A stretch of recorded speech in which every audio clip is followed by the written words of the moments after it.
Sir చెప్పండి sir. ఇంట్లో పూజ చేశాము, ప్రసాదం తీసుకోండి సార్. ఇది పెళ్ళైన వాళ్ళు ఇద్దరు కలిసి తింటే పిల్లలు పుడతారు సార్. అమ్మో, ఆ ప్రసాదం ఖచ్చితంగా దానికే ఇస్తాడేమో. మహి మహి ఇక్కడ దీంట్లోనే కదా ఉంది. పద్దు ఇక్కడ రాయే. చెప్పు కార్తీక్. ఇక్కడ ప్రసాదం పెట్టిన చూసినావా? ఏ ప్రసాదం కార్తీక్? ఓహో, మరి ఇదేంటమ్మా?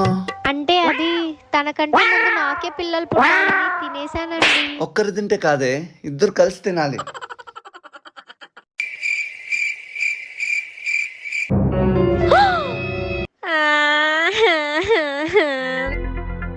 నన్ను ఇంట్లో పని మనిషిని చేసి మీ ఇద్దరు ముద్దలాట ఆడుకుంటున్నారా? దేవుడో దేవుడా.